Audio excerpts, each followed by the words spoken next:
For generations, audiences around the world have been drawn into the dark romance of the Phantom of the Opera. But now, in a former art supply store in New York City, that story has been transformed into something entirely new. An immersive experience that places you inside the Phantom's world. Many people, like myself, who grew up in New York City, you come here and you think you're going to Lee's art store. It is unrecognizable. I'm proud and happy to say. People come here, they go, how could this ever have been Lee's art store? It really feels like you're at the Paris Opera House. Truly. Yeah. And how did this project come to be? An immersive experience of the Phantom of the Opera. Frank, as you know, I have done many immersive shows for the last 25 years. And this was the first one where we collaborated with a huge IP. Andrew Lloyd Webber's Phantom of the Opera, the biggest property in the history of theater. Andrew, always looking to find the new thing, came to me and he wanted to push Phantom of the Opera into what seems like the most contemporary, hot part of the industry right now. We're standing here and I have to point out this glorious chandelier. This seems to be a little bigger, Randy. It's bigger in every sense. Okay. It's twice as big. And you thought that chandelier on Broadway was big. This is twice as big. On Broadway, they don't need to have actual real crystals. So these are real? These are real. Feel how heavy these things are? So this weighs so much more than the chandelier on Broadway. From the grandeur above, the experience pulls you deeper underground, away from the spectacle and into the mind of the Phantom himself. Right now, we are in the Phantom's lair. Okay. And in this lair is where he has things you've seen in the show. Because if you saw the show on Broadway, there's a scene where you see like an automata version of Christine. Yeah. So we took that idea and expanded it. We were like, where did he make that Christine automata? He didn't just go to a store and buy it. So we created the laboratory where he's working on his experiments. And here you're seeing many of the experiments in more finished forms. You famously did Sleep No More, which ran here for a very long time in New York City. And I'll never forget when I interviewed you, you said your marketing budget was zero. Yes.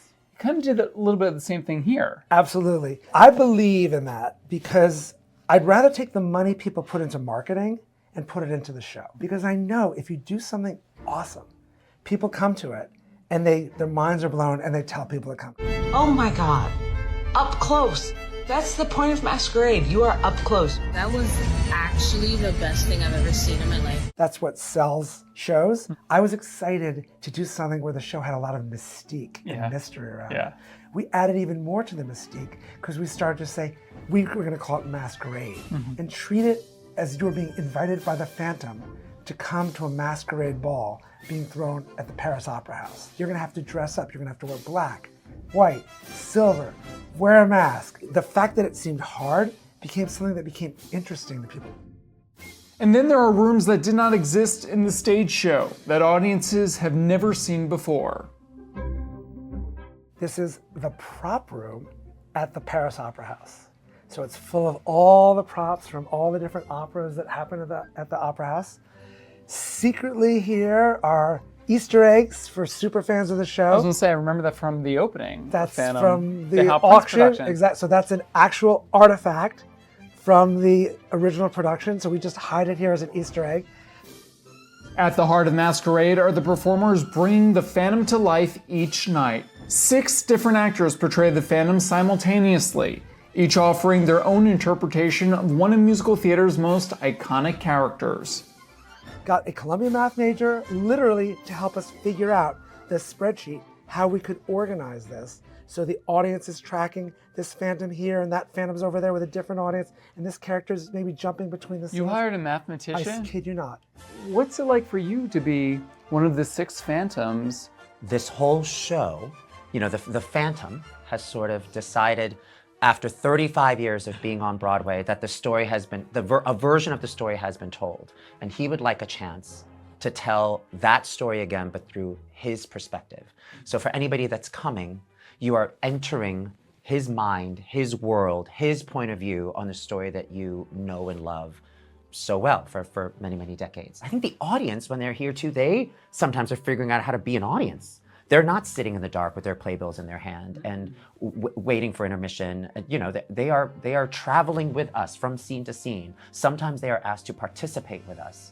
And there are going to be moments of awkwardness. Hugh, I see you're smiling. I don't think we can say certain things that have happened on camera, but there have been some audience moments that would make your eyes open really wide. Like, give me something. Give me a hint, at least. I think it's charming when you get somebody that says, I saw you 10 years ago with my granddaughter, and you were so good, and you're still good now.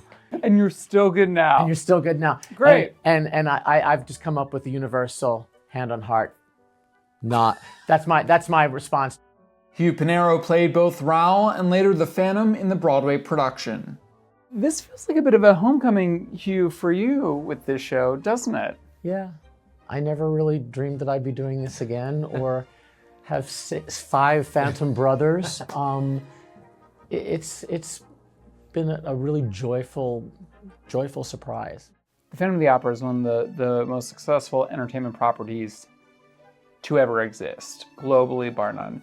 Why does this show have so much staying power? What is so special about the Phantom of the Opera? I think there's many factors as to why this show has the life that it has. I think first of all, it's Andrew Lloyd Webber's music. Nobody writes a melody like Andrew Lloyd Webber that stays with you, that resonates in your soul for years after you've seen the show. And I also think that in life, we all as human beings have a version of putting on our own masks all the time to hide those parts of ourselves that we feel are ugly and feel are unpresentable to the world. So I think all of us have felt like we are the Phantom at some point in our lives.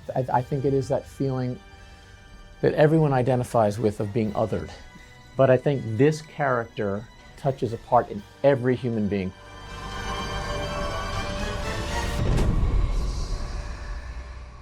Thanks for watching our YouTube channel. For more premiere theater coverage and exclusive interviews, click the subscribe button. You can also download the Spectrum News app or watch us on TV for the latest information, balanced coverage, weather updates every 10 minutes, and more. We'll see you there.